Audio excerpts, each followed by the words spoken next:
Welcome to Timberline Bass Podcast, your place for Wisconsin bass fishing and everything outdoors.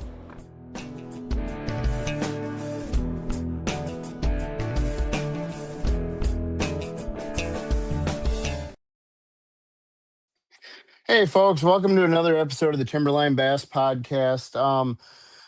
Tonight, we're going to do an episode on breaking down lakes and patterns, finding patterns, breaking them down, finding the pattern within a pattern. I kind of want to go over everything, breaking down a lake from start to finish, going from map study to actually looking at it to taking that knowledge you get while you're looking at things and turning that into something remotely usable.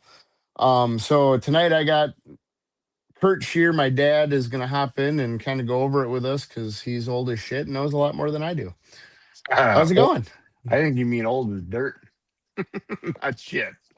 Well, give it a few more years and we're changing diapers and we'll have this Uh, conversation again.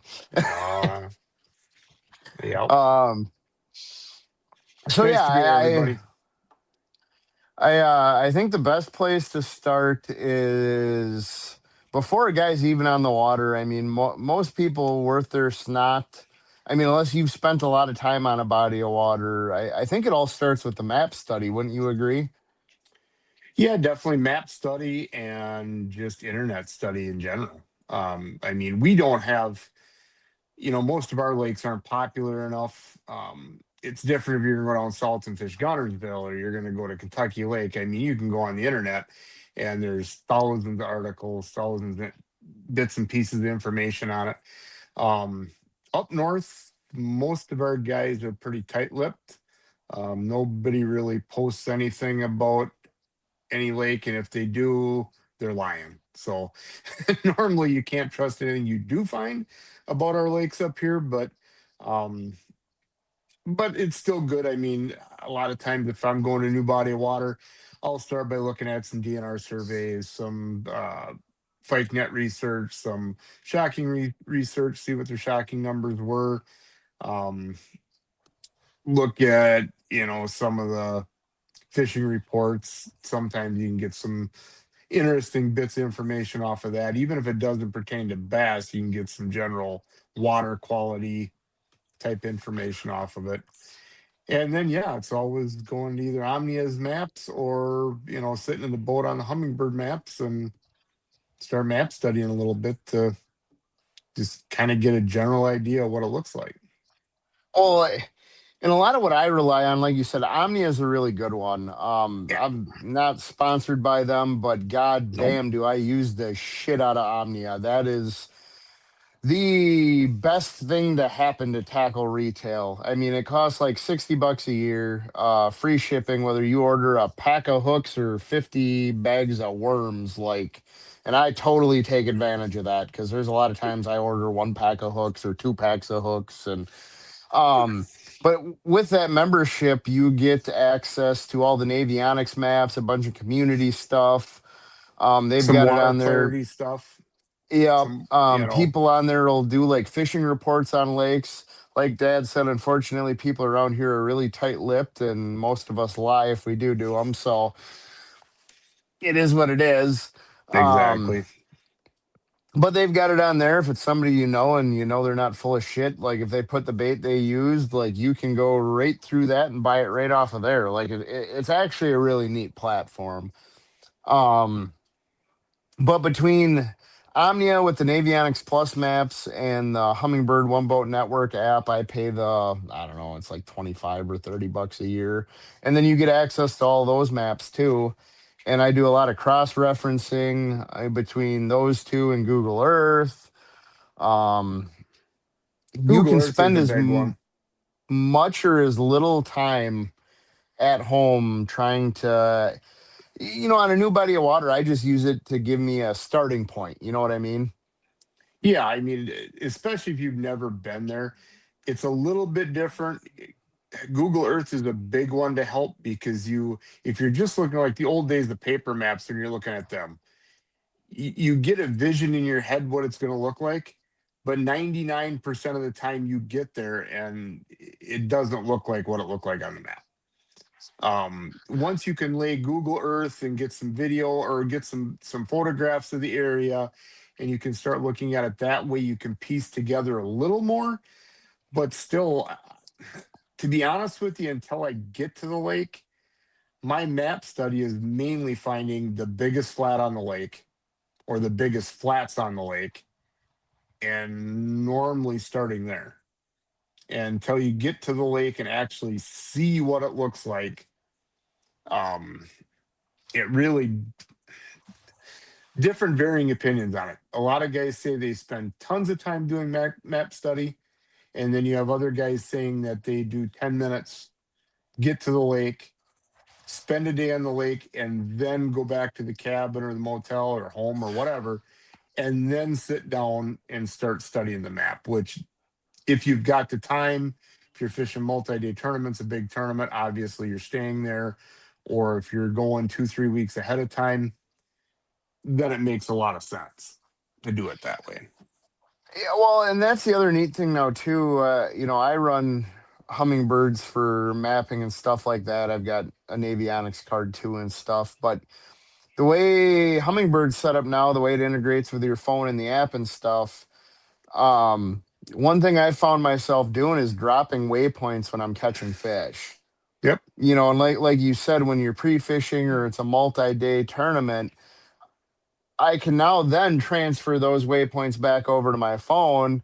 And when I'm sitting at home or sitting in the hotel room, actually sit down and look and say, okay, now topographically, what did these places have in common? Correct. And a lot of times, if you drop a pin or a waypoint on every fish catch, and then you go There's back a to pattern. if you go back to the motel and look at it on the phone on Google Earth and overlay a map with it, you will find a pattern why the fish were where they were. And that's another thing too, where I think Omnia is so indispensable. They have like a community edits thing where people go out on their own and map it, and they have a map that shows bottom composition. How hard Mhm. it is. A regular topographical map does not show you that. No. I don't know how many times I have found good rock piles, sand veins, stuff like that just by using that, and then it keeps track of vegetation too. Correct. So it's another layer to look at when you're doing that and piecing things together. Um, but I also don't believe that a guy should live and die on that either. You can't No. go to a lake No. thinking, okay, this is what I've seen this time of year. This is what it doesn't work that way. Not always. No. No. I mean, a lot of times you get to a lake with a preconceived notion from doing some map work and think, okay, this area is going to be good, and you end up fishing something that you would have sworn the map was crap, Yeah. and that just happens to be where they are. But there again, that comes down to a lot of different variables: times of year, weather patterns, wind patterns. I mean, everything plays into it. Right. Um, Now where Dad said he looks for the biggest flat, I take a totally different approach. I look for points, steep banks. In the spring, I look for shoreline close to super deep water. The places that could potentially be a spawning area. Stuff like that. Right. But But the biggest flat on a lake will be the biggest spawning area. yeah, I mean it depends on the lake, though. I mean, if that Correct. flat's in 30 foot Correct. of water, well, or Well, even right. 15 foot of water. Right. I'm talking flats in 10 feet of water or less. Right. And normally I'm Um, looking for a flat on the north or northwest corner of the lake, because that's also going to warm up and now this comes back to if you want to start breaking down patterns and patterning a lake by season also. So technically a guy should go, okay, how do you break down a lake for spring, pre-spawn, spawn, post-spawn, and then into the summer, and then back to fall? Because that yeah, I all comes mean, into play. yeah, and I think spring is a good one to start on. Like I said, to me, looking for the flats or the shorelines or pockets or bays or whatever that are Hmm. super close to deep water, because the fish are going to pull out of there. Those pockets and flats, the shallower the water, the faster it's going to warm up. And the darker the water bottom. Yes. You But know, then, as you're moving through the spring, another thing to look at too is now how are those fish going to transition from spawning back out to whatever the hell they're going to do in the summer. And depending on what the composition of the lake is, that can be all sorts of different things. exactly. There are so many variables that you can't use any one variable and say it's going to work on every lake, because it won't. And that's what I've always gotten a kick out of throughout all the years. I mean, if you read Bassmaster magazine when you were a kid or watched Roland Martin or any of them guys on TV, and they're telling, like, this is the spring pattern, this is the gospel truth, like, it never works out that way. It gives you a starting point, it gives you something to look at. One of the big things you got to remember there is all the people you talk about, they spent their Fish down winters south. they spent their winters down south, so their transition period can be, pre-spawn can be 2 months long, 2.5 months long, Yeah. and spawn can be 2 months long. Up here we literally have ice out, and I've literally caught fish a week after ice out in a foot of water, Right. and But the water temp's already 50 degrees. that's the key thing with Wisconsin is the weather here is a fickle bitch. Well, everything is more Depending on, condensed. well, right, but I'm saying, like, depending on what we have for a spring, if it's a cold spring and it doesn't warm up, well, you just threw the whole year off. And it Yeah, does. Like, yeah, we've had oh, years where the and fish won't spawn. right. And the other thing too is from southern Wisconsin to northern Wisconsin, Big difference. yeah, between the differences in the more natural lakes up north to is a lake spring fed, is a lake, whatever, like all those things play such a key into where they are in their seasonal patterns.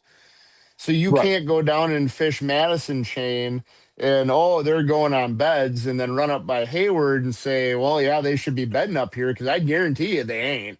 No, no. There A lot could of very well times, be a 10-degree difference in water temp. correct. Like you go to Puckway, or you go to Buffalo Lake, or you go farther south of that to Madison. I've already been to Madison and caught them on bed the second week of May, or the first Right. week of May, in the shallow pockets. Where up north, I mean, you rarely find them on beds up by Hayward. There's a few lakes that they spawn super early.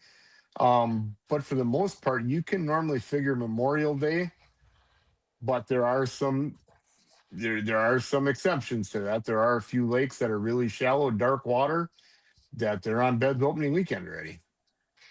Well, and one thing I like to look at too, I mean, to really, really put my point into perspective, um, in Wisconsin, we have one giant continuous water body that spans the whole state, the Mississippi River. Correct. If you go down to La Crosse, the fish are going to be doing something completely different than they are in St. Croix Falls. Correct. Like, but it's the same water body. I mean, for all intents and Right. purposes, it is, Yeah. but they're Yeah. totally different. Yeah. And it's, You can follow the spawn on the river. I mean, you yeah, can start catching them on beds, or that pre-spawn bite down in Prairie du Chien, or even farther south than that, down by Galena, and you can work your way all the way up into the middle to end of May and be up into Winona, right. or up, And or where, granted, now, like, I'm not from Tennessee, Arkansas, Alabama, any of that, but it does seem like in those states, like, spring is spring throughout the whole state for the most part. And if they do have a yeah, variation, it's not to the extent that it is here. no, it's days maybe, days may be different, but pretty much their weather temperatures are conducive enough that if southern Tennessee, I mean, you got to remember, from northern Tennessee to southern Tennessee is 100 miles. Right. I mean, the state's only 100 miles in Tall. depth, right? Yeah. Versus, it's 360 or 400 miles wide. but the Right. width doesn't matter. It's the north and south. So Right. that stays pretty much steady throughout the whole thing. Now I think the best thing to move on to. So, okay, we've done our map work. We've got some ideas on things. Oh, I suppose no, I'm jumping ahead here. So now, looking at a map, what areas are you looking for in the summer? Well, let's finish breaking down a lake for spring. Let's Oh just yeah, I guess. go through and break a whole lake down for the spring. So in the spring, I'm going to look for, and it depends on the lake. If it's a clear, semi-clear, natural lake, the first thing a map study I'm going to look for is those flats. If you don't have like channels connecting two lakes, or it's not a reservoir where it's been flooded, so you got huge stump flats and mud flats in the back. If you're talking a natural lake, I'm going to first look at the northwest corner, um, and start looking at the map and find the flat pockets, the flats. And if you start looking at them, you will find little, even on a natural lake, you'll have little indentations or little ditches going into these pockets or into the flats. And then a map study, that's what I'm going to look for. Then when I get there, I'm going to actually go there and I'm going to go to those spots and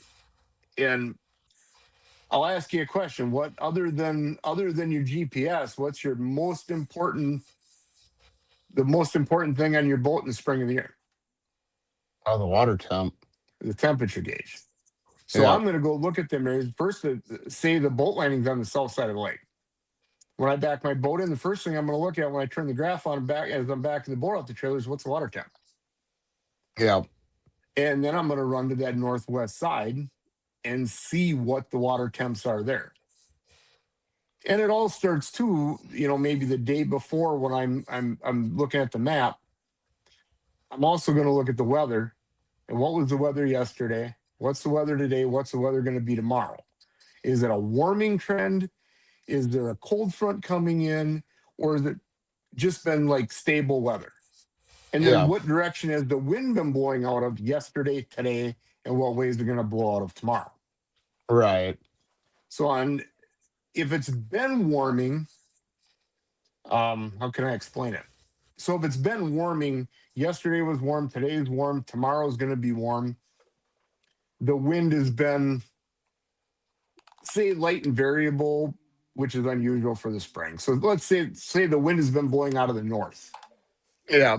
But not real hard, but it's been blowing out of the north for yesterday and today. Now, a lot of people, all of a sudden, they look at the weather the night before they're going to go to the lake. The wind's going to blow 6 miles an hour out of the southeast. Well, right away, they're going to think, well, that northwest corner ain't going to be any good. And we really learned a lot of this was fishing Sturgeon Bay and the Great Lakes. So for the last 3 days, the water's been warming. And you've been blowing water on that south side of the lake, and the water down on the south side of the lake's been warming. You've had sun. The north side has been warming too if it's been sunny because it's getting the most sunlight all day. Yeah. But now all of a sudden the wind switches out of the south, but not real hard.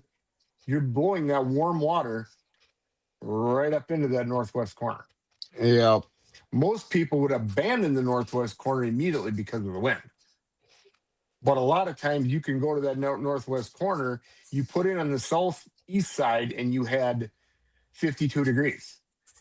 You get to the northwest corner and all of a sudden you got 63 degrees. Right. So for me in the spring on a natural body of water, I will look for them flats, those little ditches going in on the northwest side. Go check my water temperature first. And then depending on water temperature, if it's low to mid 50s, I'm probably going to stay more out in those, fish around those ditches, those little indentations, stay a little bit deeper, work my way shallower as it gets later in the day and see if some fish are sliding up with the warmer water. Right. But now say you're going to not what a lot of people would really say is a reservoir, because a lot of our lakes up here were an area that had 3 or 4 little lakes. And then they put a dam on southernmost lake, and they let it flood to connect all these bodies of water. Yeah. Now, the northwest corner isn't necessarily the most important thing, because more than likely those little channels that connect these lakes, if there's any length to them at all, will be shallower water. Yep. They'll have a deep channel running through them, but they're going to be shallow flats on both sides, and more than likely they were just woods or swamp before. So now they're just perfect mud flats that got lily pad root balls on them, which anybody that knows, largemouth love to spawn on lily pad root balls. Yep. That's more than likely going to be your warmest area because it gets the least amount of wind and the most amount of sunlight. And it's a dark Right. bottom, so it gets warm. Yep. I actually won a tournament earlier this year because of that. Yeah. And And that's, in pre-spawn. and I feel like a lot of people avoid fishing channels just because they're worried they're going to be a nuisance in the way of people going through. But the thing is, like, I've had to get through this in my head. It's a navigable waterway. Right. You can fish it. Now, Right. you need to do your best to not be in people's way. Right. But at the end of Right. the day, it kind of is what it is. If I'm fishing Right. a tournament, fuck that guy in the pontoon. Well, I mean, if it's a long enough, I mean, a lot of times if it's a real short channel, it's not worth it. Right. If it's a long navigable channel, you can see boats coming. You can get out of the way a little bit. Yeah. Most of them, if they're not deep enough that you can get out of the channel, they're probably not deep. I mean, they'll hold some fish, but they're probably not deep enough to hold the mother load or a huge concentration of fish. Right. Um, so I guess from there now we'll kind of move on to summer, what a guy's looking for on the map. Me personally, they're moving out to points and humps and trying to feed up from all that exertion from spawning, feed up from the winter. I'm not saying like super deep, but like those, I look for the edges that are dropping into deep water, a point that goes from might drop from 5 feet down to 20 on the end of it because they'll move up and down that point chasing food, No. stuff like that is what I look for. Yeah, and again, depending on the lake, if I know it's known for a deeper bite, I will definitely do that. I used to do that more, I guess, years ago. I found myself more looking for the bluegill spawn, and there's two Yeah. different things. And even with the heat, even if you were saying the middle of the summer, there's been a huge phenomenon going on this year, and this is really the first. I mean, it's been talked about before, but the science kind of came out with it more and has been talked about more this year. There's been a huge number of people down in Texas. It's been Oklahoma was a big one, and your buddy Matt Panger from BTL was talking about it the other night too. Oklahoma's had this huge phenomenon where guys were calling Matt and saying, "Man, it's been like 115 degrees for 10 days straight. I was out today, 95-degree water temperature, and I caught all my big fish in a foot and a half of water." It's like, what's going on? But now they've realized that shallow water actually produces more oxygen and is less stagnant than the deeper water with the thermocline. Oh yeah, If you absolutely. have wind, which it's been a windy year, if you have wind, that shallow water actually creates more oxygen than what there is out deep. And the food is up there shallow, so they have food, they have oxygen, they have cover. So they're saying, and I've known this for 20 years, that it doesn't matter. It can be the heat of the summer, the hottest the water is going to be all year. There is still a population of fish that live in a foot of water, Oh yeah. and Yeah. big fish and big fish.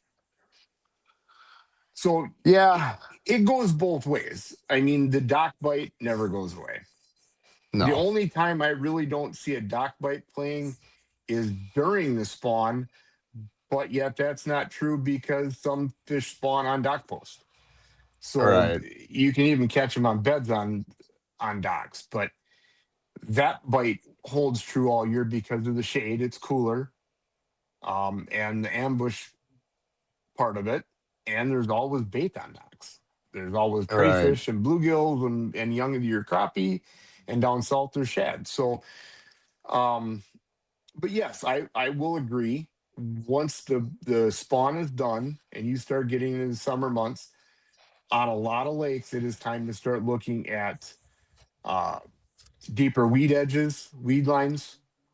Yep. Um, and there, the big thing to do is scanning that weed edge, or even Minnetonka was known for this for years, going across the top of a weed flat in 10 feet of water. And we used to do it with flashers. You'd go across the weeds and you could find the rock piles inside the weed beds. Right. And the flasher would show it instantly. And I knew Yep. back in the day when I first fished Minnetonka, you'd throw a freaking marker buoy out in the middle of a weed bed to mark a rock pile because you couldn't see it because the weeds grew over the top of it. Yep. But those rock piles always held fish inside the weeds. Well, and now you kind of touched on it when we started with the summer thing. Another thing people need to keep in mind is that thermocline. There will Correct. not be bass below the thermocline. There You won't can be like, anything below the thermocline. well, walleyes and Well, stuff will drift. Catfish will drift up and down. catfish They can will go, a well, while. walleyes too. You know, Yeah. they stay right there. Bass will hunt around a thermocline, Yes. Yes.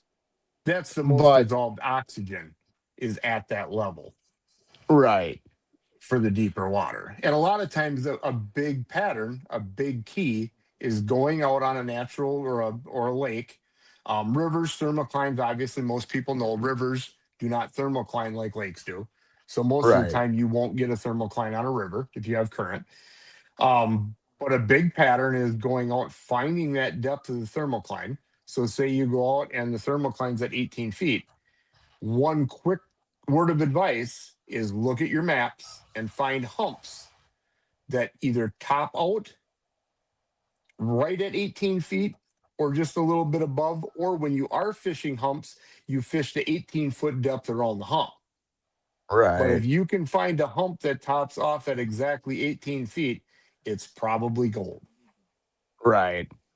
because the fish can relate to a bottom, but it's right at the thermocline. Yeah.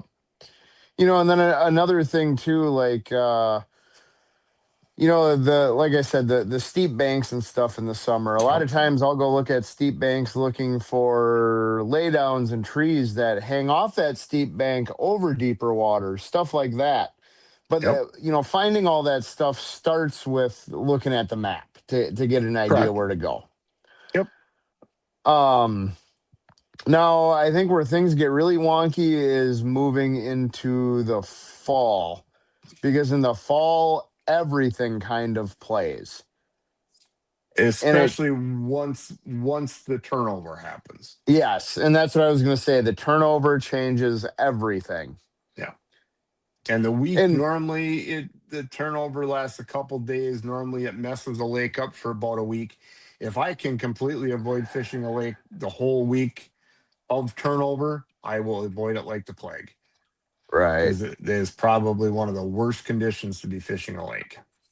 Now, the science of a turnover for people who don't know.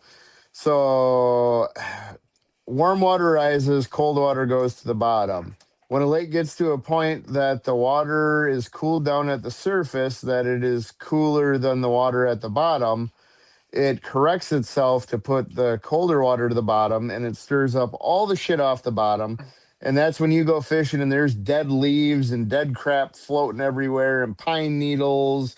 You can't throw a crankbait. You can't throw a top water because you're snagging shit up constantly. Yeah. Turnover sucks. Yeah. Yeah. Turnover is rough. And not to be mistaken for late fall when the leaves are falling off the trees and you're fishing a Right. river and you got brown leaves. I mean, orange and yellow leaves floating. These are going to be black, Black, green, mucky, slimy. decayed. Yeah.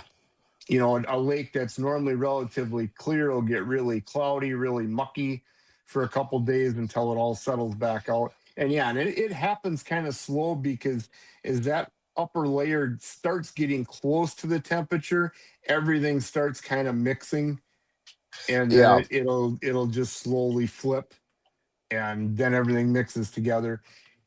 But what's really neat is after that happens, you also mix all the oxygen in the water so the fish can be anywhere. They can be on the Yes. surface all the way to the bottom.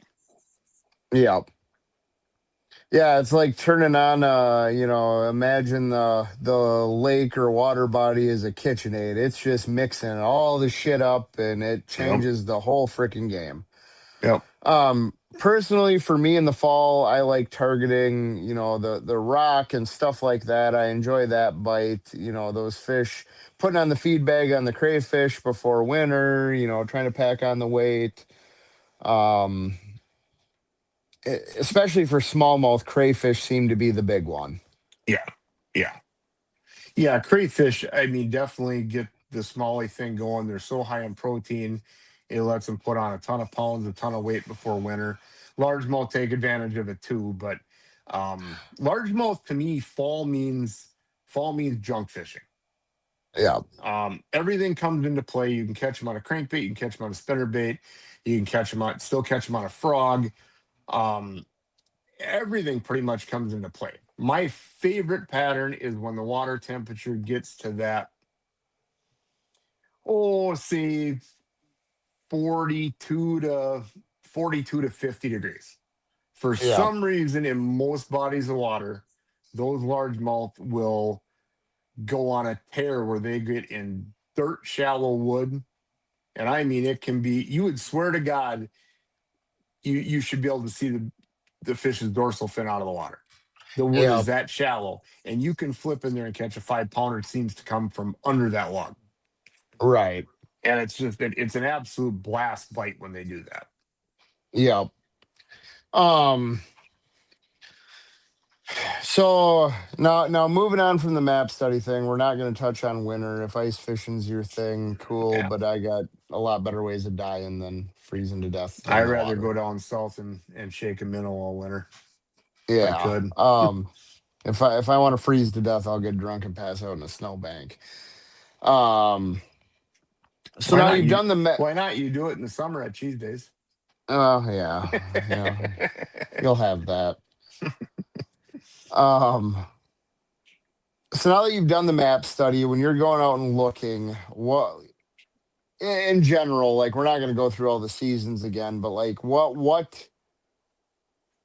things do you look for? Is it a lot, for you, is it a lot of graphing? Is it looking at the bank? Like I know me personally, the first thing I look at, what is the bank composition? Is it a very rocky lake? Is it sand? Is it mud? And then I can kind of read more into the information I gleaned from my map study to get a better idea of what I'm going to go do.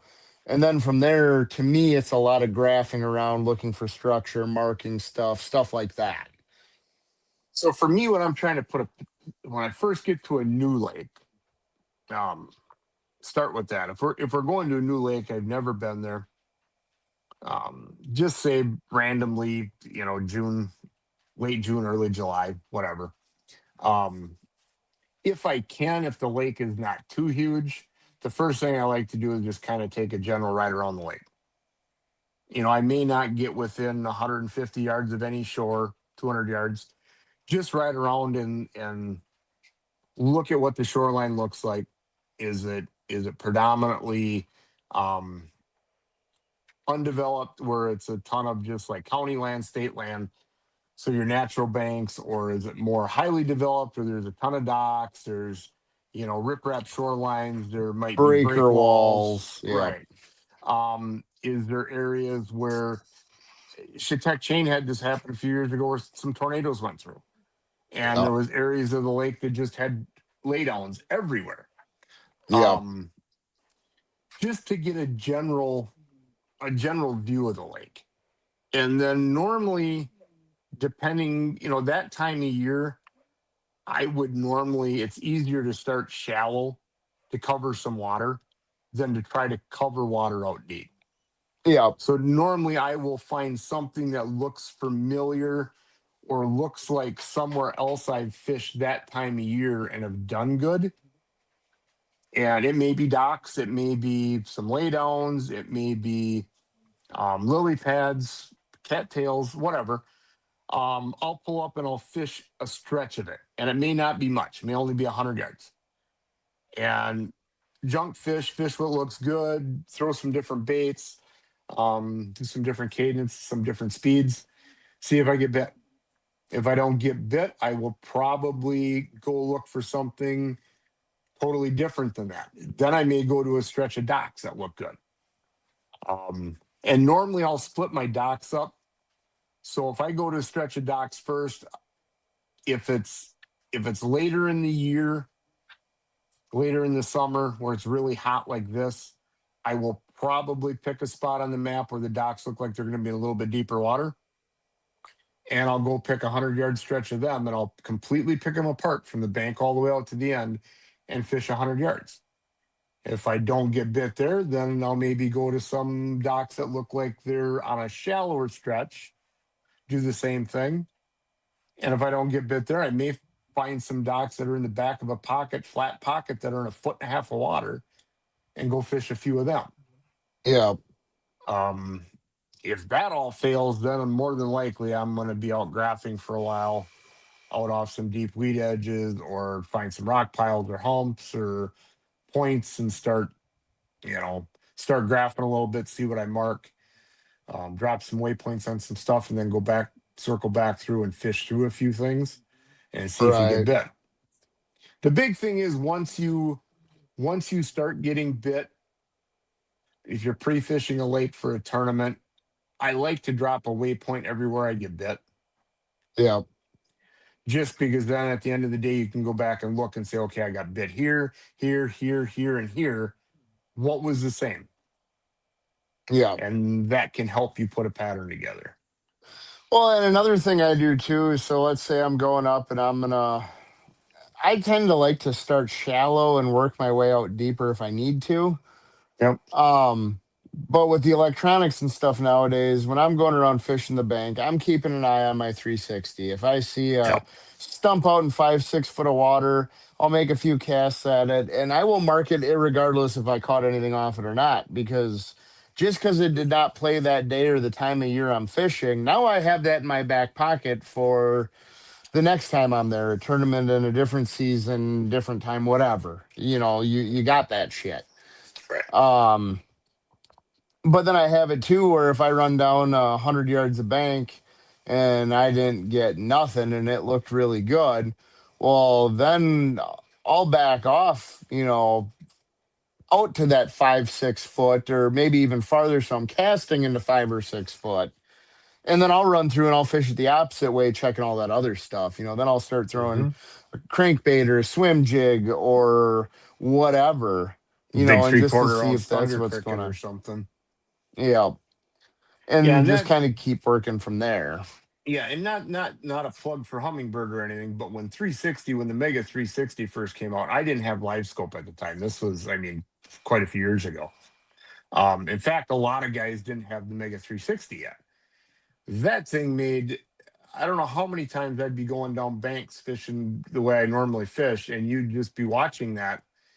And like you said, see a stump or a log or a crib or Yeah. a sunken boat or a dock that slid off the bank in the winter and ended up out in 15 feet of water. And you make a cast over to it and you catch a good fish. Oh I've yeah, that was the won tournament we several were fishing tournaments. Tuesday night. We found a boat right next to a freaking floating swim platform. Like, Yep. when I was on that lake pre-fishing, I caught a ridiculous amount of fish. Get back to the weigh in, and half the guys were complaining they didn't hardly catch anything. Well, the difference was is I could see the wood that was off the bank. That's what I was Right. fishing, because I was Right. pre-fishing. They were fishing a tournament. Everybody was beating the bank. I let them have the bank. That's Yep. not what I was there for. And I ended up finding a halfway decent pattern doing that. Correct. Yep. But that was also a very simple lake to break down, because your only real Yes. options were rock, wood, or grass. Right. Well, when you only got three options, it's, you got pretty good odds of figuring that out. Right. Right. And they didn't seem to be on rock, so you No, didn't have much left. So right. Um, so yeah, I mean, I think that covers pretty good on breaking down the lake itself. We keep kind of touching on the patterns and stuff. How patterns how that how do you catch getting the patterns? well, the easiest pattern to explain on how to pattern is because it's no secret I fish docks all the time. That's my favorite thing to do. Um, but patterning, like docks to me is easy. I will fish when I first start fishing a lake that I've never been to and I start fishing docks. I will completely, the first 10 or 15 or 20 that I fish, I will completely pick them apart. So I may one dock start on the outside corner, work my way up and fish the inside corners, and then start fishing the walkways. Of course, like you always fish the boat lifts, you always fish the pontoons tied up to the boat or to the dock. I'll fish them completely. But I'm always making a mental note anytime I get a bite, whether I catch the fish or I don't catch the fish, where I got the bite at. There Yeah, are literally times when every bite you get is going to be on the shady inside corner post. So not the post the farthest out, but the post on the back side of that tee or whatever. And there'll literally be days where every single bite you get will be on that post, or right, it may only last for a couple hours. They right. they they can change by the minute, but um, and sometimes it's only the big fish. So you might be able to pick a dock apart and you might be able to catch 5 fish off that dock. But every big bite I had was on the wheel, the inside of the wheel.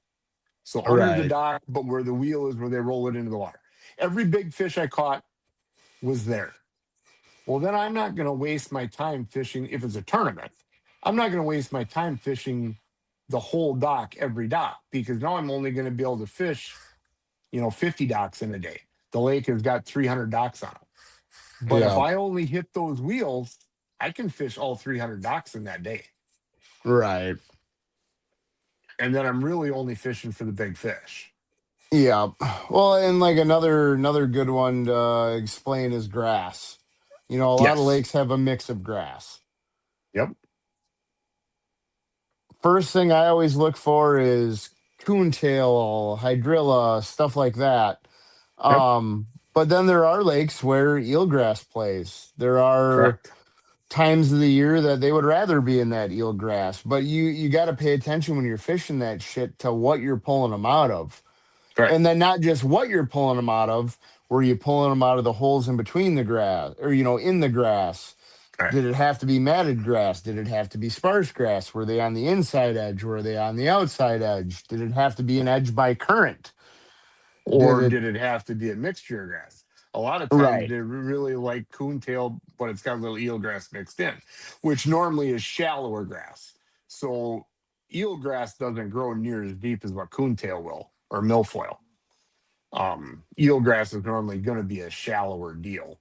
But yeah, there's a lot of days they want to be in a mixture of grass. Or you could find an edge where coontail meets up with cabbage yep, and they want to be right on that edge. They want to be in between the two. And then is a largemouth or smallmouth. If I'm fishing a lake that's predominantly smallmouth, 90% of the time the smallmouth don't want to be in the grass, but they want to be right on the edge of it. right. Where a largemouth can be on the edge of it or they can be buried up in the thickest part of it. Or like another good one to touch on is wood. Do they want to be on vertical laydowns, perpendicular to the bank, or do they want to be on horizontal laydowns that are running parallel to the bank? Do they want to be the wood you can see, the wood you can't see? Are they on, do they want something really sticky? Do they want hardwood? Do they want, I mean, all Right. those things can be a thing. Right. But the Absolutely. biggest thing to remember when you're patterning a fish is trying to figure out the reason they're there. And I think grass is the easiest one to explain because that fish isn't in the grass just because it's in the grass. It's in the grass because that's where the food is. Correct. And the reason the food is there is because there's more oxygen there. Yep. Grass gives off oxygen, so the oxygen level is much higher close to the grass or in Right. it, as long as the grass is alive and thriving. Once the grass starts dying, then it actually starts dissolving some oxygen. So if you're and you can't get mistaken by, okay, this grass looks brown, it must be dead. If you snag a piece of coontail that looks brown and pull it out, I'll bet you when you pull it out of the water, it's going to be lime green and beautiful green, but it's doing what grass does. It filters the water. Yep. So it's catching all that dirt and sediment and it looks brown. But the minute you shake it, it's as green as can be. Right. And that's a big thing too, like on river systems. If you get a big influx of rain, it washes shit down or even in a lake, washes You runoff can. in. Well, that grass is, it's doing what it's supposed to do. It is filtering the shit out of the water. Right. You know. Mississippi River, that's a huge thing. A lot of times if you get a ton of rain, you want to find the bottom ends of big coontail flats. Yeah. Because the top end of the coontail flat can be just chocolate milk. And you can literally go 150, 200 yards downriver, pull into the coontail, and there'll be a pool below it that's crystal clear water. Yeah. And I guarantee you there's going to be fish in it. Yeah. Guarantee it. Yeah. But the thing is too, so now there's figuring out a pattern and finding fish. But there is always a pattern within the pattern, Correct. like you said with the docks to get the big fish. Correct. You can run weed edges all day and pick up fish on the weed edges, but you accidentally threw in a hole or punched through a mat into a hole into rock. Well, and Correct. then you thumped a 4 or 5 pounder. Well, I guarantee you, if you can find more of those holes, that's probably a repeatable thing. You want to find more rock. Right. Because Mixed the in with rock the is why they were grass. there. Right. The rock is why they were there. And a lot of people don't realize that, especially coontail or milfoil. It can be completely matted on the surface in 3 feet to 12 feet, depending on the lake. It can look like a solid mat of grass. But when you go down about 5 feet in 8 feet of water, it's just a big open. I mean, you just have little individual stalks sticking up. Them fish can swim around anywhere under there. It's Yeah. not a balled up mess. And that's where Well, punching grass is key. and that's like any of the underwater footage when they go in grass beds and mats and Yep. what is it down south, the big floating mats and stuff like that. Oh, yeah, hyacinths and all that. Yep. When you look underneath it, it's like a forest. I mean, Yep. that's where all the life is. There are Yep. bugs, and then there are minnows eating the bugs. Then you've got the panfish eating the bugs and the minnows, and then And the you've got crayfish feeding on the grass on the bottom. And yep. And it is a giant pool of the whole lake's ecosystem. predatory system. Yeah, like and that's why grass is so good. Almost any lake where there's grass, the grass is to some extent going to have fish in it. Yes. And lakes with more grass. Look at Gunnersville. Look at any of the TVA lakes. If they have massive amounts of grass, they are thriving. Right. If something happens to the grass, the fishing dies off. The Yeah. grass comes back, the bass come back. A prime example for Wisconsin, to bring it into perspective, is Big Arborvitae. Yeah. If anybody knows that lake, they know about 15 years ago, you could go out there and the whole lake was a ring of grass out to 10 feet deep. Yeah. The whole lake was coontail and milfoil. And they swear nobody sprayed anything. They swear nobody killed it on purpose. But all of a sudden in 1 year, it went to, there was a point of grass. Right. And all the rest of the grass died. That lake probably had more largemouth per acre than any other lake I have ever fished in my life. when it was full of grass. It was nothing for us to go out there and get 200-300 largemouth in a day, Right. flipping grass and fish up to 5-6 pounds. And the minute that grass was gone, the largemouth just died. I mean, the populations died. Right. The Yeah, because smallmouth now still you've got strive, one point in a bay with grass in it, and that's it. right? And the smallmouth thrived, but they thrived even when the grass was there. Right. They were still there, but the largemouth fishing has went way down. Yeah. It's not anywhere near what it used to be, but it's still good. Yeah. Another good example is Minocqua chain when they killed the Correct. grass off in there. I used to love Minocqua. In my Yep. opinion, Minocqua kind of sucks Yep. now that the It's grass is gone. it's kind of a dink fest. I mean, there are, and don't get me wrong. I mean, guys, there's still guys who'll bring in a 20-pound bag here or there. But it's not anywhere near what it was 20 years ago. And it's not as fun to fish. Like No. that was where I learned to punch. That was where I learned to fish grass. Yep. And now it's kind of, I don't know. Those areas don't even have grass anymore. It'll be a spear here and a spear there, and that's it. Yeah. No, and Yeah. anytime I see Minocqua on a schedule now, I just dread it because I know what it used to be, and it sucks. Yeah. It's not what it was, but it's still a fun lake to fish. But But that's a big thing. I touch on it a lot in this show is paying attention to what the fish are telling you. They are, between the electronics nowadays and just being observant when you're on the water, the fish tell you what they want. Now, it is very easy to be led astray, yep. but if you really sit down and take a minute and look at stuff, there's always a pattern there. It's just a Yeah. matter of figuring out what it Well, is. Roland Martin coined the phrase. Roland Martin came up with it with pattern fishing. And then there's been several famous comments. One of the most famous one is one fish is a fluke, two is a and three is a pattern. Right. And Yeah. Roland Martin was the one that coined the phrase pattern fishing, and he won a lot of Angler of the Year titles because of it. Yeah. He kind of came up with it, but a lot of things, especially since live scope and stuff, a lot of things people thought they knew or we were taught and we read about. A lot of them things have been debunked because of forward facing, but still a lot of the basis to pattern fishing is still true day in and day out. Oh yeah. Yeah. There's always a pattern to it if you look. And then there's always a pattern inside a pattern, and then there's always another pattern inside that pattern. Yeah. And then there's Yeah. patterns for big fish, there's patterns for numbers of fish.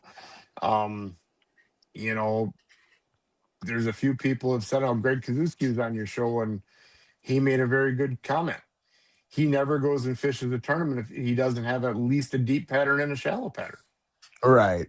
Because normally there is both going on. The only time I will say there possibly isn't is that pre-spawn, or that, shouldn't say pre-spawn, that immediate Ice timely out. Yeah. leading to the spawn and the spawn. And that's when normally when that water temp is 50 to 60 degrees, I still say 90% of the fish are in less than 5 feet of water, 6 feet of water. Well, and that's another thing too. I guess we didn't really touch on with the with the spring thing. That's another thing I really look for is the deep wintering holes, because they're gonna move out of there to the closest spawning flat, spawning bay, whatever. And depending on when you're there, like it's like setting up an ambush. Like you can tell where they have to go through to get to those areas, the places that are gonna warm up first and the places they can spawn. That's definitely That's something to look for. and that's going to play more on your bigger natural lakes and your reservoirs. I agree 100%. Yep. When you get to our smaller natural lakes or our smaller reservoirs or lakes, Not so much. not so much, because them fish, I mean, they have no problem moving a mile overnight. Right. So I mean, you can literally have on a small, say a 350 acre natural lake. They could winter on one end of the lake in a 30-foot hole. Yeah. And 3 days after ice up, they can be on the complete other end of the lake on a flat that's 3 feet deep. Right. But yes, what you are saying, and that is especially true the farther south you go and more reservoirs. The Yeah. fish don't travel as far. They don't have to, because they've got everything they need in their section of the lake. Yeah, but even on a smaller lake, if you can find something like that, an Yep. area that encompasses and has everything they need, I Yep. mean, there very well is fish that literally go from that deep hole to that flat, and that's their life. They do that Yep. every year because that's all they need. There are smallmouth in lakes like Tomahawk that literally See deep holes and winter humps, and that's it. winter in a 50-foot hole, and in the spring they move up on the top of a flat that tops off at 18 feet and spawn, and then live their whole summer within 200 yards of that hump, feeding on bait fish collegially and just following the school of bait fish around, feeding on them all summer long. Yeah, In the winter, they slide back in the deep hole. right. There's no doubt in my mind. That's how some of them big pelagics live, Yeah. and they're No, the no, hardest fish it's in a lake to catch. right. Yeah, and that definitely comes down to a lot of electronics, Yeah, looking for the bait fish, tracking them down that way, being good with your side imaging, 360 and live scope, all those things play. yep, Having your shit dialed in good and knowing even the right places to look to start with. right, right. This whole misconception that, and it may be a little more true down south. I think it's a huge misconception up north here that you can just take live scope and go out in the middle of any lake and you can just do circles out in the middle of the lake and you're going to find floaters and you can catch them. Well, It, I'm it, not it, saying it, there you isn't a you lake. can you can, but for the most part, it's not going to be a pattern that you can do all day. And You might fish all day for one freaking bite, correct. which is Not not saying it how ain't I'm going going to to be a fish a good one. tournament. It might be a Right, really good one, but we don't have the numbers of fish that do that. right. I don't think there may be a few lakes in the state that do that, but very few. Right. And I don't think it's in an average tournament on our level, I don't think it's worth gambling a whole day on very often. I mean, unless you put in the No, time and really figure it out and get dialed right, in. But right. There may be some clear lakes and stuff in the state, and more so smallmouth and largemouth. There's yeah, definitely some smallmouth lakes in the state where you can do that. And you may only be fishing for 5-6 bites in a day, but it can be done. I only get to fish 2-3 days out of a week at best all right. summer. I don't want to spend my time chasing, going out and trying to figure out how to do that, I Now, guess. there are times a year in certain lakes in Wisconsin that have a healthy smelt population where I've Correct. really been thinking, could a guy follow around them schools of smelt and minnow Yep. fish that way? Absolutely. I have no doubt in Yep. my mind you could do it. Smelt, Or, alewives, any of those. I mean, gold shiners, or some lakes that have big populations of gold shiners. yeah, but taking the time to hunt them down and figure out where they are, is it really worth it? And they can move so much in a day's time. How do you gamble on that in a tournament without? No, they can move in hours. I mean, they can move 300 yards in a couple hours. The bait fish are completely gone. You got to be on top of them and follow them, and if you want to make it work. But Yeah. Well, so not trying to cut this super short or anything, but I got to be up early. I'm doing that big bass bash tomorrow on Miller. good luck Um, tomorrow. yeah. Um, but so tonight for the final cast presented by TMD Tackle, I kind of I got something sort of goofy here. I kind of been keeping it under my hat for a while. Um, might potentially piss some people off, but the vast majority of people are going to find it kind of funny. So, me and Dad went to the Classic this year, and when I was down there, or before we went down there, I found a deck of old. They're from 1992 and 1993. There were a couple companies that did professional bass fishing trading cards. So I bought this great big deck of cards, and before we left, me and Dad were flipping through there, and I mean, I've got like Kevin I Van was, Dam's. so people know it was unopened. It was an original unopened pack of cards. So they're Yeah, absolutely brand mint. new from Mint. 1993. Yep. Um, yeah, I mean, so I've got a Kevin Van Dam card. Like, so I brought these with me when I was down there. I figured there's so many of these old timers. I don't know how many more chances I'm going to get these signed. But when we were flipping through, so I knew who to keep in mind that I could bump into there. We came across one card, and with the current fishing political climate, I don't know whether to say it is one of the best cards in the deck or one of the worst cards in the deck.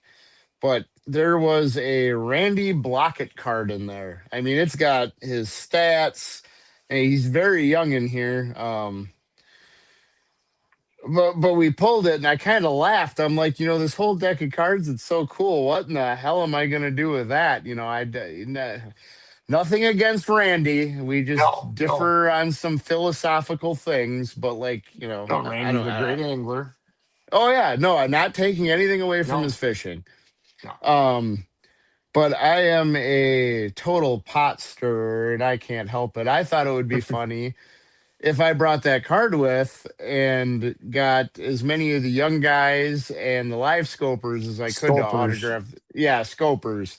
Now, I will say there were a handful of instances where I bumped into guys that were not scopers or necessarily young guys, and I wanted autographs, and all I had in my hand was this card. So I had, but it turned into a game for me. Okay, so I'm wandering around and I'm trying to get all these autographs, and I got some really cool stories out of it. Like this was the best experience I could have ever had at the Classic. Like you want to do something cool, take a deck of cards and get people to sign them. It's freaking badass. So I have some like a couple people that I handed the card over to that literally looked at me like you are a total dickhead. Like just did not see the funny in it.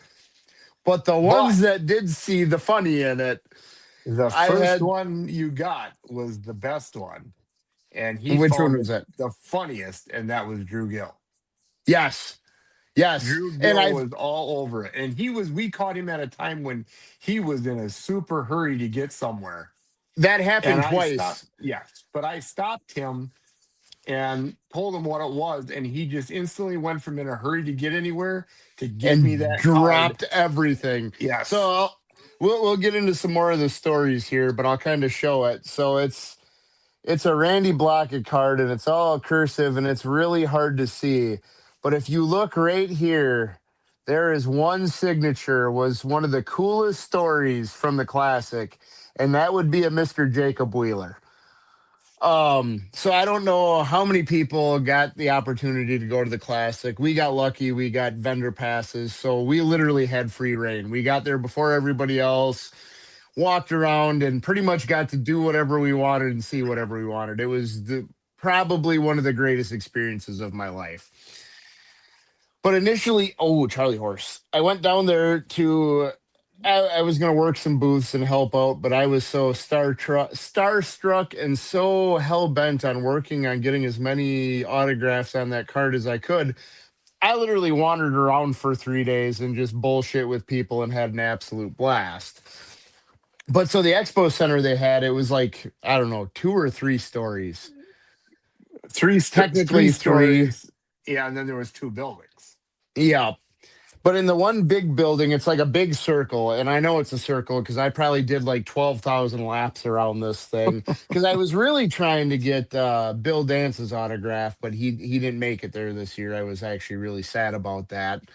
Um, but me and Dad are walking through. We're at the bottom. He was working in the FXR booth. We were going to leave for the day or whatever.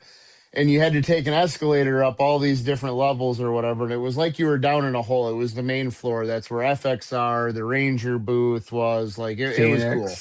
Phoenix, Skeeter, Phoenix, yep. a Skeeter. whole bunch of stuff. So we're walking up to the escalator, and now I'm really bad. I don't know faces. I love fishing. I don't watch a lot of it. I listen to podcasts. I don't like. I've never been I don't like watching sports on TV. Like I catch one here and there, but normally I listen to them while I'm at work or whatever. So I know all the names. I am absolutely terrible with faces. But the one guy you can't not recognize is Jacob Wheeler. So we're going up and he's getting off the escalator and you could tell he was in a hurry. He must I'm assuming had some sponsor obligations or something. And he was rushing through and I kind of jumped in, people are trying to get his attention and I kind of tapped him on the shoulder and I said, Jacob, I'm sorry to bug you. I said, but you're going to want to hear me out. I think out of everybody here, you're going to find this slightly amusing. And he's like, okay, I'll bite. So I pull out this deck of cards and I pull that Randy Blockett card out and he's kind of looking at it and sees all the autographs on there and his demeanor totally changed and he goes, give me a Sharpie. So he signs that card. We sat there and we bullshit for probably 10, 15 minutes. I mean, it was the coolest thing. Just from a simple deck of cardboard playing cards, the engagement I got to have with people. Jimmy Houston, I bumped into him at the Ranger booth or by the Ranger booth, and I brought his card up to him, and he takes it and he looks at it and he kind of giggles and he I forget how it went about, but he signed it and he goes, "Oh, here, let What me year do." was the card from? Yeah, what year was the card from? And I told him 93. So then he signed it 93 underneath it and hands it back to me and did the whole, his little giggle thing goes, now it's worth more. Like the coolest shit ever. And then we went to the Phoenix booth. I forget Well, who the was it. best part about that was Joey Cifuentes was sitting in the Phoenix, and one of the head guys at Phoenix had never seen decks of cards like this before. So him and two other guys and Gary Klaus lay them all out on the front deck of this Phoenix boat, and they're going through and talking about every angler in here because they know them all, and they're Yes, talking every about one of all them. of them. And then we hand Joey Cifuentes Randy Blockett's card, and he looks at it and he goes, "Who's this?" And everybody just kind of stares at him. And I'm like, that's Randy Blockett. Oh, I need to sign that, he goes. And he signs it. But the coolest thing was, and I don't remember which angler it was from the Hempel gang, from Hempel, Texas, most famous bass club in American history, I believe. And one of the cards was one of the guys from the old Hempel gang that's still alive. And the guy at Phoenix knows him personally, and he gets on his cell phone and calls the guy and says he's got his card in his hand. And Yep. it was the coolest thing.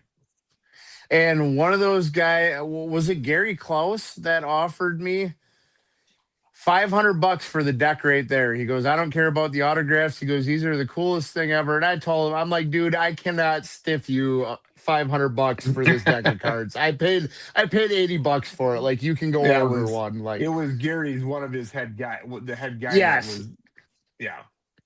But but then yeah, by he wanted to buy him, but then we told him where he could, he could go and probably find another deck. There was a few floating out there yet, and yep.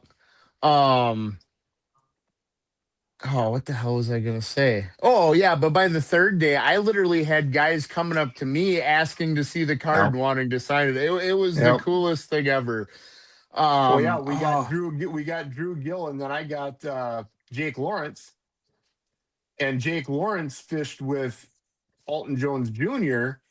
in the Cup tournaments last year, in the team tournaments. So then we ran into Jake Lawrence up in one of the booths on the second floor, and Alton Jr. was standing there. So Jake yep. goes, "Come here, bring that card." He says, "I got to get Junior's got to sign this." And then Alton Jones Jr. had to come over and sign it. So yeah, it was an interesting project the whole week. Well, and then one of the funnier ones, like So, like I said, there were a handful of guys. Like I'd go to get one autograph, and I'd hand Dad my backpack. So all I'd have on me was this card and a Sharpie.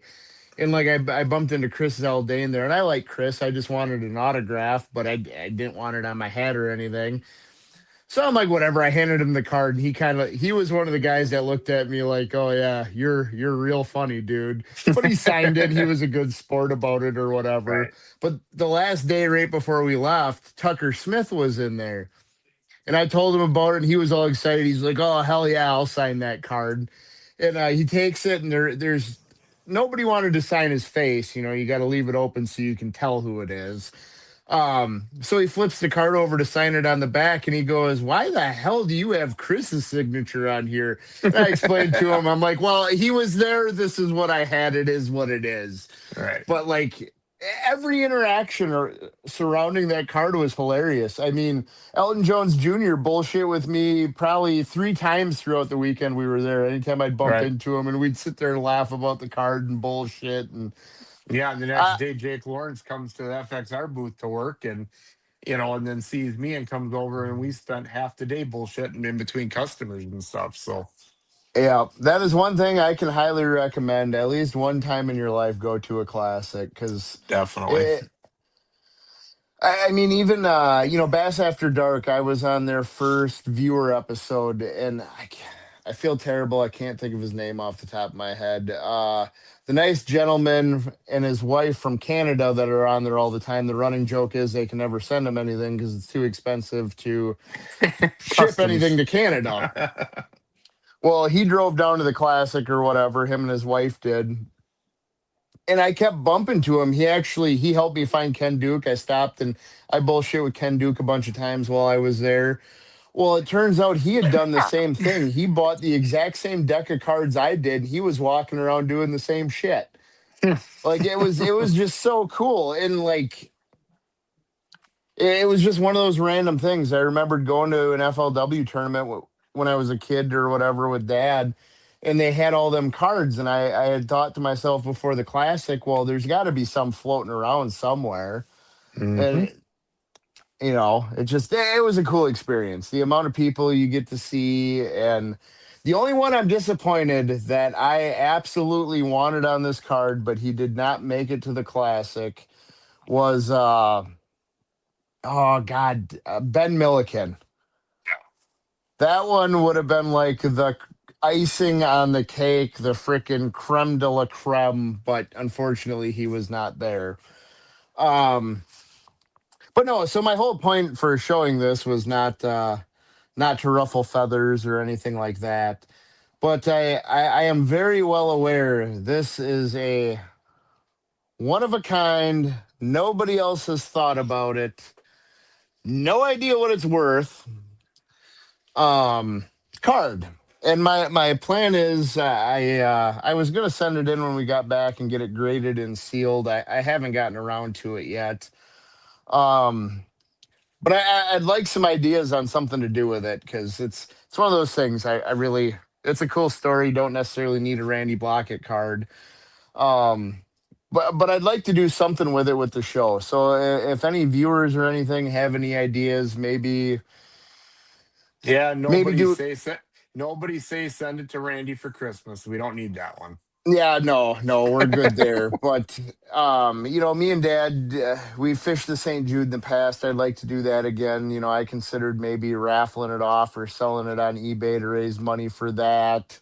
Um, maybe do something to give away with the podcast or something. But definitely, I would love to hear people's thoughts. Even the pissed off people, little Randy's little army. I mean, I guess attention's attention, but. And Yeah. also, if anybody can get a hold of Ben Milliken, I will pay to ship it to Ben to have him sign it and pay to get it shipped back. That would be pretty badass. Yeah, But definitely. yeah, so that is my final cast for the night. I am a petty asshole, and I thought it was funny and thought I'd share it with everybody. Alrighty, folks, All have a right, good night. everybody. Have a good night. See you next time. My mom. Thank you for watching the Timberline Bass Podcast. Please like, share, subscribe, tell your friends, comment, all that normal stuff. Thank you very much for your support.